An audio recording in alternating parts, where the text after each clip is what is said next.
नमस्कार दोस्तों, मनीष कुमार नेमा का सभी छात्र छात्राओं को नमस्कार। आज हमारे वीडियो का 8वां दिन है और स्पीकिंग कोर्स का भी 8वां दिन है। पिछले 7 दिनों में हमने बहुत सारी चीज़ें सीखी हैं। आप वन बाय वन करके उस वीडियो को देख सकते हैं। आज के वीडियो में हम सीखने जा रहे हैं वर्ब के फर्स्ट फॉर्म का सबसे इम्पॉर्टेंट यूज़ जो कहलाता है इम्परेटिव सेंटेंसेस में। इम्परेटिव सेंटेंसेस में वर्ब का फर्स्ट फॉर्म यूज होता है और इस फर्स्ट फॉर्म के जरिए आप कई प्रकार के वाक्य जो दिन भर बोलते हैं उनको आज बोलना सीखेंगे। चलिए हम चलते हैं इम्परेटिव सेंटेंसेस पर, क्या होते हैं, कैसे बनते हैं और उन्हें हिंदी में हम कैसे पहचानेंगे।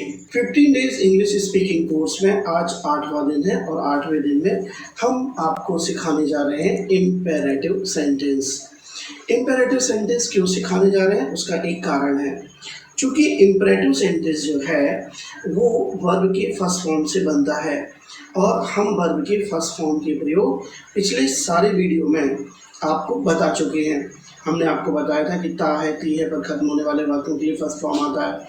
फिर हमने आपको सारे मॉडल्स पढ़ाए थे, उसमें आपको वर्ब के फर्स्ट फॉर्म बताए थे। और कल की वीडियो में मैंने आपको बताया था has to, have to, will have to, could have और शुड हैव के बारे में। वहाँ पर हमारा फर्स्ट फॉर्म अभी खत्म नहीं हुआ था। एक जगह और है जहाँ पर आपको वर्ब के फर्स्ट फॉर्म का प्रयोग करना है और वो है इम्पेरेटिव सेंटेंस। चलिए शुरू करते हैं इम्पेरेटिव सेंटेंस की डेफिनीशन से। यहाँ आपके सामने ये इम्पेरेटिव सेंटेंस की डेफिनीशन है और आप देख रहे हैं एक शब्द डेफिनीशन लिखा है। इसे जनरली मैंने लोगों को देखा है डेफिनीशन कहते हैं, जबकि स्पेलिंग देखिए DEFINITION है। आप इस बारे में ध्यान रखें, इसकी स्पेलिंग के अनुसार इसका उच्चारण डेफिनीशन है, डेफिनेशन नहीं है, इसलिए you have to spell it definition. Imperative sentences are those sentences that show order, request, suggestion and instruction. Imperative sentences वो वाक्य होते हैं, वे वाक्य होते हैं दैट यानी जो कि शो यानी दिखाते हैं, दर्शाते हैं, ऑर्डर यानी आदेश को, रिक्वेस्ट यानी निवेदन को, सजेशन यानी सलाह को और इंस्ट्रक्शन यानी निर्देश को। तो जब भी आप ऑर्डर, जब भी आप रिक्वेस्ट और जब भी आप सजेशन को बताते हैं तो वहाँ पर इम्पेरेटिव सेंटेंसेस होते हैं। एग्जाम्पल देखिए, give me a glass of water. देखिए मैंने कहा मुझे एक गिलास पानी दे दो। अधिकतर आप लोग क्या करते हैं, सेंटेंसेस को क्रेम यानी रटने का प्रयास करते हैं। कुछ बातें मैंने देखी, कुछ किताबें मैंने देखी हैं, उन किताबों में क्या करते हैं कि उन्होंने कहा कि एक गिलास पानी ले आओ, उसको कहते हैं give me a glass of water. बैठ जाओ को कहते हैं सिट डाउन, खड़े हो जाओ, स्टैंड अप। बस इतने 4, 5, 10, 25 सेंटेंस रटने के बाद हमारी इंग्लिश अधूरी रह जाती है। क्यों? क्योंकि हमने ये जाना ही नहीं, हमने ये विचार ही नहीं किया कि ऐसे कौन से सेंटेंसेस हैं जो ऑर्डर को व्यक्त करते हैं और वर्ब के फर्स्ट फॉर्म से बन जाते हैं। वो हैं imperative sentences. Give me a glass of water, मुझे एक गिलास पानी दो, ये एक ऑर्डर है। प्लीज़ लीव मी अलोन, मुझे अकेला छोड़ दो। लीव यानी छोड़ दो, मी मतलब मुझे, अलोन यानी अकेला। अलोन का अर्थ होता है अकेला। मुझे अकेला छोड़ दो। देखिए प्लीज से स्टार्ट हुआ, रिक्वेस्ट हो गई। ऑब्स्टेन फ्रॉम राइस, ऑब्स्टेन यानी परहेज करो, राइस यानी चावल से। तो ऑप्शन फ्रॉम राइस मतलब आप चावल से परहेज करिए। तो ये एक सजेशन है, डॉक्टर वगैरह देते हैं। जब हम मोटे हो जाते हैं तो फिर हमें क्या है, डॉक्टर सजेशन देते हैं कि भाई आप जो है ऑप्शन करिए राइस से। एक सजेशन हो गया। डू एज आई से, करो जैसा मैं कहता हूँ, ये एक निर्देश है, जैसा मैं कहूँ वैसा करो। इंस्ट्रक्शंस, आप जितने भी प्रोडक्ट खरीदते हैं, whatever you buy from the market, आपके प्रोडक्ट के ऊपर जो लिखा रहता है उसको यूज करने का तरीका वो एक इंस्ट्रक्शन होता है। इंस्ट्रक्शंस आपके जो प्रोडक्ट आप बाजार से खरीदते हैं तो उनके लेबल पर लिखे रहते हैं, ठीक है। और ये इंस्ट्रक्शंस वर्ब के फर्स्ट फॉर्म से लिखे जाते हैं और वर्ब के फर्स्ट फॉर्म जब बिना सब्जेक्ट के आता है तो फिर हम उसे इम्पेरेटिव कहते हैं। तो ऑर्डर में, रिक्वेस्ट में, सजेशन में, इंस्ट्रक्शन में, जैसे शैम्पू का पाउच लेते हैं आप, शैम्पू के पाउच को ठीक है सैशे कहते हैं और सैशे की स्पेलिंग होती है SACHE 80। अब देखिए अगर आप इसको सही पढ़ने की कोशिश करेंगे तो आप कभी सही नहीं पढ़ पाएंगे, ठीक, क्योंकि कोई सैचेट कहेगा, कोई कुछ कहेगा, जबकि उसकी स्पेलिंग होती है शैशे। छोटे कंसाइज पैक जो होते हैं प्रोडक्ट्स के, उन्हें सैसे पैक कहते हैं। तो मैं ये बता रहा हूँ कि शैम्पू के पाउच पर आप देखेंगे पलट करके तो उसमें इंस्ट्रक्शन लिखा रहता है, और उसमें लिखा रहता है take some quantity of shampoo and rub it on your skull finally and rinse after some time, और कुछ समय बाद इसको धो लें बहते पानी से। रिंस कहलाता है बहते पानी में धोना कुछ। तो ऐसे इंस्ट्रक्शंस शैम्पू पर लिखे रहते हैं, और ये इंस्ट्रक्शंस काय के होते हैं, ये इम्पेरेटिव के होते हैं। ऑर्डर, रिक्वेस्ट, सजेशन और इंस्ट्रक्शन को जो भी सेंटेंसेस व्यक्त करते हैं उन्हें इम्पेरेटिव कहते हैं। मैं इसको ऐसे याद रखता हूँ, मैं आपको भी बता रहा हूँ तरीका, आप भी याद रखिए। ऑर्डर, रिक्वेस्ट और सजेशन। ORS, ORS का घोल सुना आपने, बच्चों को दिया जाता है जब उन्हें लूज मोशन हो जाते हैं तो बच्चों को ORS का घोल दिया जाता है। तो इम्पेरेटिव का मतलब होता है ORS। ORS मतलब O for order, R for request and S for suggestion, और इंस्ट्रक्शन के लिए इम्पेरेटिव का यूज किया जाता है। अब जैसे कुछ वाक्य मैंने यहाँ पर लिखे, जल्दी से देखते हैं। Sit down and be quiet यानी बैठ जाओ, और चुप रहो, बी यानी रहो, क्वाइट यानी शांत रहो। अब ये जो क्वाइट है QUIET, इसकी एक स्पेलिंग QUITE भी होती है, वो होता है क्वाइट यानी बिल्कुल कंप्लीट। कंप्लीट को हम कहते हैं क्वाइट। स्पेलिंग उच्चारण एक से, स्पेलिंग अलग अलग है, इन्हें होमोफोन कहते हैं। चलिए, डोंट टच दैट, उसको मत छुओ। ईट योर वेजिटेबल्स, अपनी सब्जियों को खाओ। ड्राइव केयरफुली, अच्छे से गाड़ी चलाओ। लिसन टू मी, मुझे सुनो। Stop talking and start working, बात बंद करो, काम चालू करो। Brush your teeth before bed, brush करो सोने से पहले। Turn off the lights when you leave, turn off the lights when you leave, आप जब जाते हैं तो लाइट को बंद कीजिए। Be on time for your appointment, अपने अपॉइंटमेंट के लिए समय पर आप आ जाएं। फॉलो द इंस्ट्रक्शंस केयरफुली, और इंस्ट्रक्शन को फॉलो करें ठीक सावधानी से। Imperative point about imperative sentences, important point. जब भी आपसे कोई इम्पेरेटिव पर बात करे, आपको इम्पेरेटिव सेंटेंसेस बनाना हो, आपको ये पॉइंट जो दिख रहे हैं ये आपको याद रखना है। ऐसे वाक्यों में कर्ता नहीं होता, सबसे पहले ध्यान रखिए। इम्पेरेटिव सेंटेंसेस में कोई भी सब्जेक्ट नहीं होता। I, we, you, they, he, she, Ram, Sita, कोई भी कर्ता नहीं होता। ठीक, इसमें कर्ता यू के रूप में छिपा हुआ रहता है, आपको नहीं बोलना है। ऐसे वाक्य क्रिया के पहले रूप का प्रयोग करके बनाए जाते हैं, इनमें किसी क्रिया के अन्य रूप का प्रयोग नहीं होता। और जो इम्पेरेटिव सेंटेंसेस हैं वो क्रिया के पहले रूप का प्रयोग करके बनाए जाते हैं, इनमें किसी क्रिया के अन्य रूप का प्रयोग नहीं होता। यानी अब हम बिल्कुल सर्टेन इस बात में हो चुके हैं कि हमें वर्ब के सेकंड, वर्ब के थर्ड, वर्ब के ING फॉर्म से कोई लेना देना नहीं है। कब? जबकि हम इम्पेरेटिव सेंटेंस बनाते हैं। धैर्य रखिए, मैं भी बता रहा हूँ आपको कि हिंदी में इम्पेरेटिव सेंटेंसेस को आप पहचानेंगे कैसे और जल्दी से बनाएंगे कैसे इन अ सिंगल क्लिक। यदि वाक्य में निवेदन का बोध हो तो हम प्लीज़ और काइंडली का प्रयोग करते हैं। ध्यान दीजिए, जब हम वाक्य में कृपया ऐसे शब्दों का प्रयोग करते हैं निवेदन के, तो प्लीज़ और काइंडली हम उस वर्ब के आगे लगा देते हैं। सॉरी वाक्य में जरूर या अवश्य शब्दों का प्रयोग हो तब हम वाक्य में डू का प्रयोग करते हैं। इम्पेरेटिव सेंटेंस में जब जरूर और अवश्य शब्द आ जाएं, अब आप कहेंगे सर कौन से कहलाते हैं इम्पेरेटिव, आप बता दो जी। अभी मैं आगे बता रहा हूँ। तो जब भी जरूर और अवश्य शब्द आ जाएं तो आपको उसमें आगे डू लगा देना है। जैसे मैंने कहा कि मेरे घर जरूर आना, मेरे घर आना, मेरे घर आना, मैंने किसी से रिक्वेस्ट की please come at my house, please come at my house. लेकिन अगर मैंने कहा कि आप मेरे घर जरूर आइए तो मैं प्लीज़ को हटा के अब डू लगाऊंगा और कहूँगा do come at my house. ठीक है। जैसे यह फिल्म तुम जरूर देखो, यह फिल्म तुम जरूर देखो, मैं किसी को ये सलाह दे रहा हूँ, सजेशन दे रहा हूँ कि यह फिल्म तुम जरूर देखो, तो यह फिल्म तुम देखो, तो सी या watch this movie, watch this movie. ठीक है। और यदि मुझे कहना है तुम यह फिल्म जरूर देखो, तो जरूर के लिए, अवश्य के लिए हम ऐसे इम्पेरेटिव सेंटेंसेस में आगे डू लगा देते हैं, डू वॉच दिस मूवी, और हमारा सेंटेंस ट्रांसलेट हो जाता है। ऐसे वाक्यों को नकारात्मक बनाना हो, अब आई नकारात्मक की बात, कोई वाक्य पॉजिटिव होता है और कोई वाक्य उसी का नेगेटिव होता है। तो हमें ये बात ध्यान रखनी है कि जब भी हम पॉजिटिव सेंटेंसेस बनाएंगे तब सेंटेंस का स्ट्रक्चर अलग होगा, और जब जब नेगेटिव इंपेरेटिव के बनाएंगे तो हमें डू नॉट या डोंट शब्द या नेवर का प्रयोग करना है। ठीक है, तो अब कैसे करना है, क्या करना है, आगे देखते हैं।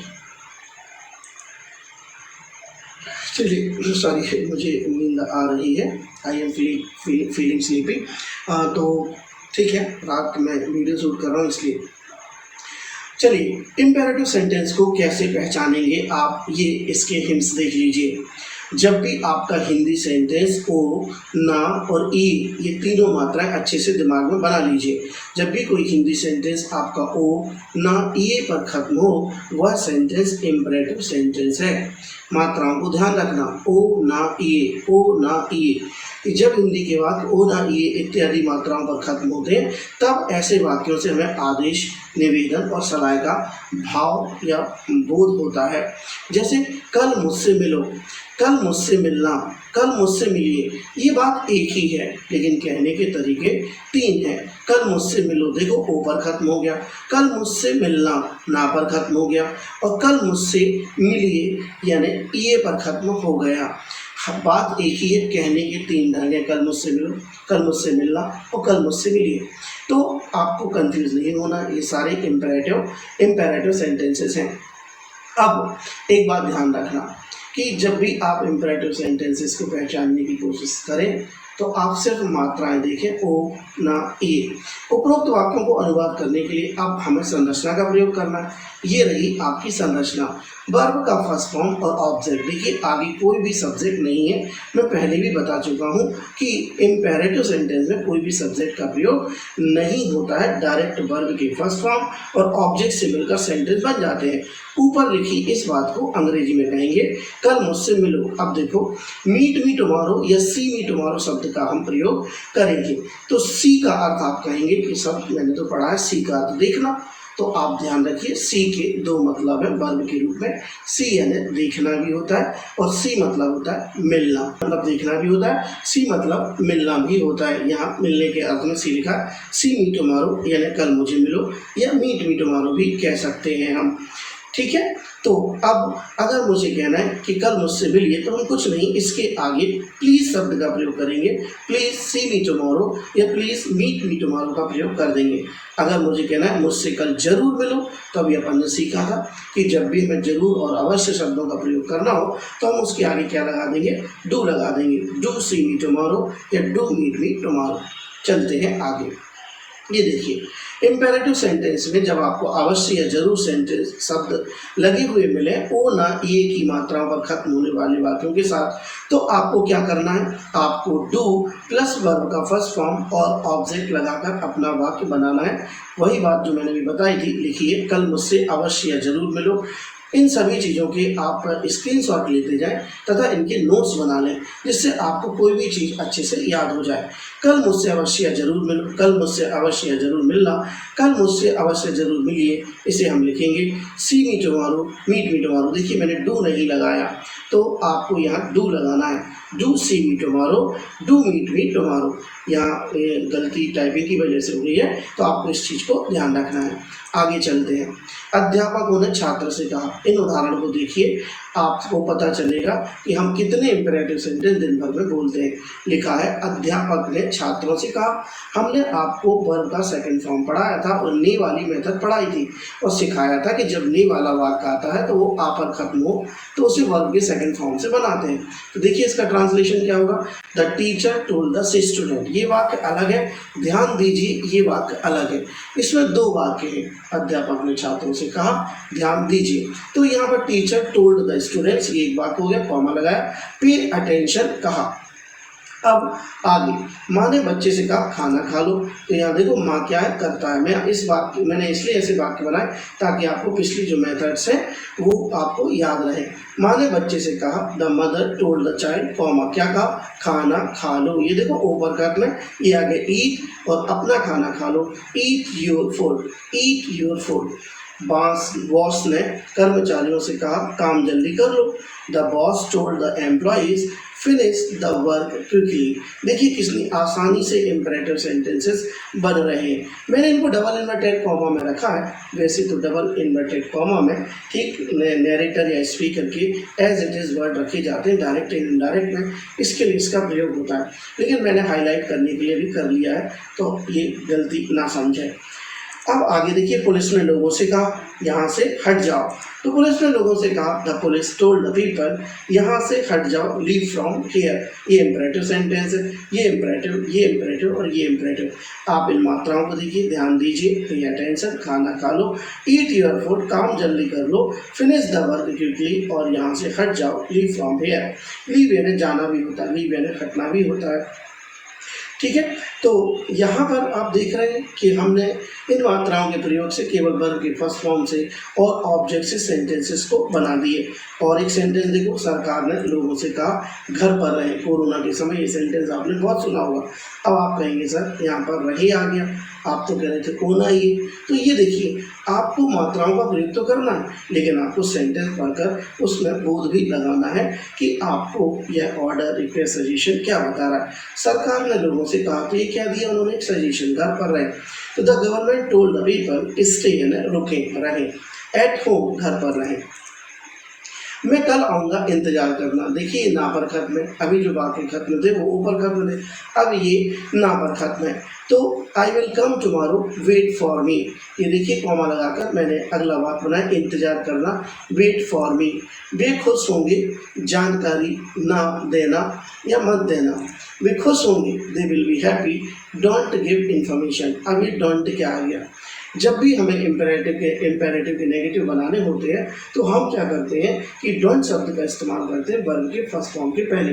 हिंदी में कौन कौन से वाक्य ऐसे होते हैं जो हमें पता चलेगा कि डोंट से बनना है। यदि हिंदी के वाक्यों में मत प्रयोग हो या ना शब्द का प्रयोग हो तो आप समझ जाइए कि हमें डोंट लगाना है। मत और ना, मत और ना, जैसे यहाँ मत आना, मत आया तो यहाँ मत आना, डोंट कम हियर। ये मत करना, ठीक, डोंट डू दिस। ये खाना मत छूना, डोंट टच दिस फूड। तो ये देखिए मत आएगा तो क्या आएगा, डोंट आएगा।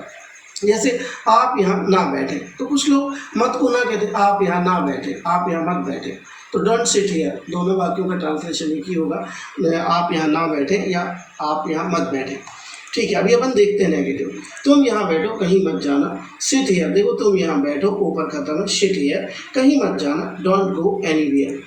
धीरे धीरे चलना, तेज मत चलना, तेज ना चलना।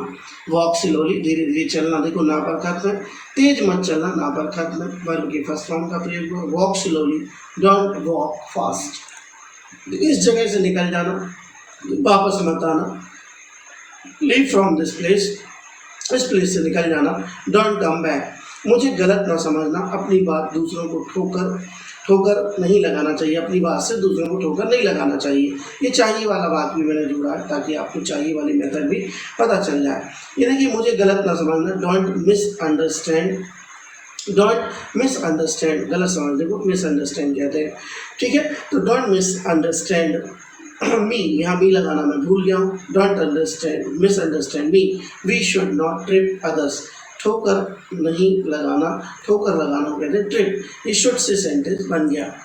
अगले महीने तक कुछ मत कहना, इंतजार करना, अगले महीने तक कुछ मत कहना, ना पर खत्म है, इंतजार करना, ना पर खत्म है। लीजिए ट्रांसलेशन क्या होगा, don't say anything until next month, take wait यानी अगले महीने तक कुछ मत कहना, वेट यानी केवल इंतजार करना। तो इस तरीके से आपने देखा कि हम इम्परेटिव सेंटेंसेस कितनी आसानी से पहचान लेते हैं और कितनी आसानी से हम उन्हें ट्रांसलेट कर लेते हैं। अब ये नेगेटिव लिखा है, नेगेटिव में आपको दिखाई दे रहा है यहाँ सामने स्लाइड्स पर कि जब भी कोई हिंदी वाक्य में मत या कभी मत ना शब्द मिले, आप बिल्कुल आंख बंद करके उन्हें डोंट से बनाना शुरू कर दीजिए, आंख से ही कर दीजिए। इनमें कोई टेंस फेंस नहीं होता, मत यानी डोंट, मत यानी डोंट, ठीक। वो ना ये पर तो खत्म हो गए, हम पढ़ते ही आ रहे हैं। तो इसको अनुवाद करने के लिए संरचना है, डू नॉट लगाइए और कभी मत आए तो नेवर लगाइए, ठीक। नेवर या डू नॉट लगाकर आप नेगेटिव बना सकते हैं इम्पेरेटिव सेंटेंस का। देखिए, टिकटॉक कभी मत चलाओ, उपयोग करो। तो डोंट यानी टिकटॉक मत चलाओ, ऐसे क्यों कहते हैं, टिकटॉक का उपयोग मत करो। तो डोंट या नेवर यूज टिकटॉक, उसे गाली मत दो। डू नॉट एब्यूज हिम, इसको डोंट भी पढ़ते हैं, डू नॉट भी पढ़ते हैं। इसका कॉन्ट्रेक्शन फॉर्म डोंट होता है, मतलब इस ओ को हम निकाल देंगे और इस ओ की जगह, ये इस ओ की जगह हम कैपेसिटर लगा देंगे तो डोंट हो जाएगा, और डोंट एक कॉन्ट्रेक्शन फॉर्म हो जाएगा डू नॉट का। डू नॉट एब्यूज, एब्यूज है गाली देना, उसे गाली मत दो। डोंट एब्यूज हिम, लड़की है तो हर। कभी झूठ मत बोलो, तो कभी और ये मत, कभी और मत को नेवर से लिख दिया, बोलने को टेल से लिख दिया, झूठ को अलाई कहते हैं तो नेवर टेल अलाई, इतना सेंटेंस बन गया। मुझे मत घूरो, ठीक है, तो यहाँ पर ये गलत लिख गया सेंटेंस, सॉरी, मुझे मत गुरु, नेवर टेल अलाई, कभी झूठ मत बोलो होना चाहिए यहाँ पर। तो ये सेंटेंसेस प्लीज़ इसको क्षमा चाहता हूँ, गलत हो गया, नेवर टेल अलाई यहाँ हिंदी लिखना था, कभी झूठ मत बोलो। मुझे मत घूरो की इंग्लिश होगी, ठीक, डोंट स्टेयर मी। मुझे एहसान मत दिखाओ, don't show obligation to me, don't show obligation to me, एहसान को ऑब्लिगेशन कहते हैं, ठीक है, don't show obligation to me. ऊट पटांग मत बोलो, डोंट स्पीक एब्सर्ड, एब्सर्ड यानी ऊट पटांग। तो ये देखिए ये सारे वाक्य इंपरेटिव के क्या बन गए, नेगेटिव बन गए। आगे चलते हैं, अब ध्यान दीजिए, हिंदी के कुछ ऐसे वाक्य जब आप बोलते हैं तो आप फील करेंगे कि उनके अंत में आपको ने और दो मिलता है, जैसे मुझे जाने दो, उसे पढ़ने दो, बच्चों को खेलने दो, राम को अंदर आने दो। तो अब हम सीख रहे हैं ऐसे हिंदी के वाक्य जो ने और दो पर खत्म हो जाए, मतलब वही वर्ब के फर्स्ट फॉर्म से, यानी अब हम लेट का यूज सीखने जा रहे हैं। अंग्रेजी में लेट का प्रयोग कैसे और कब और कहाँ होता है आप देखिए। जब भी आपके हिंदी सेंटेंसेस ने और दो पर खत्म हो जाए, आपको उन वाक्यों को लेट से शुरू करके बनाना है, बाद में ऑब्जेक्ट लगाना है और वर्ब का फर्स्ट फॉर्म तो लगाना ही है, क्योंकि इंपेरेटिव की पहचान ही होती है वर्ब का फर्स्ट फॉर्म। मुझे जाने दो, ये लेट लगा दिया, लेट का मतलब अनुमति देना होता है, और वही यहाँ लिखा है मुझे जाने की अनुमति दी जाए, लेकिन हम इतनी शुद्ध हिंदी कहाँ बोलते हैं, हम बोलते हैं मुझे जाने दो, तो ये लेट लगाया, मुझे को भी लगाया और गो लगा दिया। हिम, अगर लड़की है तो हर लगाकर, लेट हिम या हर स्टडी, बच्चों को खेलने दो, let the children play, Ram को अंदर आने दो, लेट राम कम इन। ध्यान दीजिएगा, लेट के तुरंत बाद पहले आपको ऑब्जेक्ट लगाना है, फिर वर्ब का फर्स्ट फॉर्म लगाना है। इस तरीके से आप ने दो वाले सेंटेंसेस आसानी से बोल सकते हैं। यदि हिंदी के वाक्य में हमें वह, वे, हम संज्ञा क्रिया के बाद ए इत्यादि मात्राओं के साथ आते हैं, तब भी ऊपर लिखी संरचना से वाक्य बनाए जाते हैं। अब देखिए, कभी कभी हम ऐसा बोलते हैं, वह मुझसे आकर मिले, आप मुझे सही बताएं, राम मुझसे बात करे, वे मुझसे कल मिले। तो ऐसे वाक्यों को भी लेट से स्टार्ट किया जाता है, जैसे वह मुझसे आकर मिले, ठीक है, तो लेट हिम हर सी मी टुमारो, आप मुझे सही बताएं, लेट मी टेल प्रॉपरली, आप मुझे सही बताएं, बताएं ए पर खत्म है यहाँ पर, और एक ही मात्राओं पर जब वाक्य खत्म हो, मैं, हम, वे, तुम, ये सब लगा आ जाए तो आपको लेट से ही सेंटेंस बनाने हैं। राम मुझसे बात करे, let Ram discuss the matter with me, ठीक, वे मुझसे कल मिले, let them see me tomorrow, ठीक है, जैसे मैंने कहा कि वह अंग्रेजी की तैयारी करे, वह अंग्रेजी की तैयारी करे, तो लेट लगाएंगे, उसके लिए अब हम हिम लगाएंगे, let him prepare for English, let him prepare for English, वह अंग्रेजी की तैयारी करे, तो वही लेट लगाना है, ऑब्जेक्ट लगाना है, और संरचना में आपको वर्ब का फर्स्ट फॉर्म लगाना ही है। तो ये है लेट का पहला यूज। चौथा सेंटेंस है इम्पेरेटिव का, चौथा सेंटेंस है ये। पहला कौन सा है, वर्ब के फर्स्ट फॉर्म और ऑब्जेक्ट से बनाते हैं। दूसरा कौन सा है, डू नॉट का प्रयोग करके हम नेगेटिव बनाते हैं, नेवर का प्रयोग करके भी नेगेटिव बनाते हैं, और वर्ब के फर्स्ट फॉर्म का यूज हम कर देते हैं। तीसरा सेंटेंस हमने पढ़ा था डू वाला, यदि जरूर और अवश्य सेंटेंसेस लगे मिलते हैं हमें किसमें, हमारे इम्पेरेटिव सेंटेंस में, तो हम आगे डू लगाकर वर्ब का फर्स्ट फॉर्म लगाकर वाक्य बनाते हैं। चौथा सेंटेंस आपके सामने है जो लेट से स्टार्ट हुआ है, लेट का प्रयोग। अब देखिए एक इंप्रेशन है, लेट देयर बी, एक ही फ्रेज है, इसको तो याद रखो, let there be, let there be, let there be, let there be, let there be. अब लेट देयर बी का यूज क्या होता है, तो लेट देयर बी लगाना है और नाउन लगा देना है। जैसे कौन से इंप्रेशन इससे अपन हल करते हैं, जैसे देखो हम कहते हैं ना, हल्ला ना हो, मैंने कह दिया ना हल्ला ना हो, तो I said that let there be no noise, शांति हो। मतलब इससे ऐसा लग रहा है कि हम कोई इच्छा को व्यक्त कर रहे हैं, हे भगवान शांति हो, लेट देयर बी पीस। झगड़ा ना हो, let there be no fight. खुश हो, लेट देयर बी हैप्पी। तो हम क्या करते हैं कि ऐसे सेंटेंसेस को लेट देयर बी से ट्रांसलेट करते हैं। ऐसे कई सेंटेंसेस आप फील करेंगे, लिखेंगे, रजिस्टर में नोट करेंगे, कमेंट बॉक्स में भी लिखेंगे, तो हम उसको ट्रांसलेट करेंगे मिल करके। प्रैक्टिस कीजिएगा। देखो मैंने जो सेंटेंस बोला इम्पेरेटिव तो बोला, आपको प्रैक्टिस करना है। ये मैंने हैज़ टू हैव टू से सिखाया था, आप प्रैक्टिस कीजिए। ये मैं सजेशन दे, आप प्रैक्टिस कीजिए, आप वाक्य बनाइए, आप वोकेबलरी सीखिए। तो do practice and make your notes register and आप वर्ब्स को याद कीजिए एंड मेमोराइज 5 वर्ब्स डेली। आप 2-3 सेंटेंस रोज बनाइए एंड मेक 2 और 3 सेंटेंसेस डेली। इस प्रकार से इम्परेटिव सेंटेंसेस आप बोल सकते हैं। आगे चलते हैं। ये आ गया इसका नेगेटिव। लेट वाले वाक्यों का नेगेटिव है ये ने और दो तो है, बीच में क्या लग गया मत। ये देखो, मुझे जाने मत दो, उसे मत पढ़ने दो, बच्चों को खेलने मत दो, राम को अंदर मत आने दो। इन सारे वाक्यों में 2 चीज़ों को आप फील करिए, सभी में मत आया है और ने और दो आया है। जब ने दो आएगा तो हम लेट का प्रयोग करेंगे। मुझे जाने मत दो, लेट मी नॉट गो। अब आपको यहाँ पर ऑब्जेक्ट के बाद नॉट लगाना, संरचना मैंने लिख दी है। नोट्स प्रॉपर आप बना लीजिएगा। उसे मत पढ़ने दो, let him her not study. बच्चों को खेलने मत दो, let the children not play.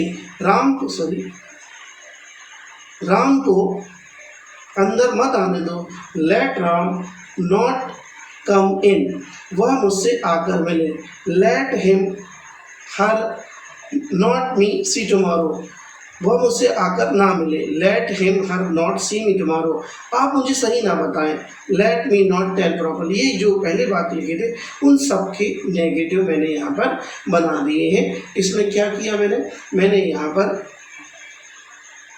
पर मैंने जो प्रयोग किया है, मैंने जो यहाँ पर प्रयोग किया है, ठीक है, तो वो सब जो संरचना है वो आपको ध्यान रखनी है। मैंने यहाँ पर क्या प्रयोग किया है, मैंने यहाँ लेट ऑब्जेक्ट नॉट वर्ब के फर्स्ट फॉर्म का प्रयोग किया है, जिसको आपको ध्यान रखना है और अपना सेंटेंस बना देना है। अब इंग्लिश में हम लेट के आगे के प्रयोग अगले वीडियो में लेकर के आएंगे और अगले वीडियो में हम आपको स्पेशल स्ट्रक्चर भी बताने जा रहे हैं। स्पेशल स्ट्रक्चर्स का क्या यूज़ होता है, स्पेशल स्ट्रक्चर क्या कहलाते हैं, कल के वीडियो में डे 9 में आप देखेंगे। इसमें भी हमें क्या करना है, एक फ्रेज़ का यूज़ करना है। कल हम फ्रेज़ का यूज़ सीखेंगे और स्पेशल स्ट्रक्चर का यूज़ सीखेंगे। तब तक के लिए धन्यवाद। शुभ रात्रि, नमस्कार।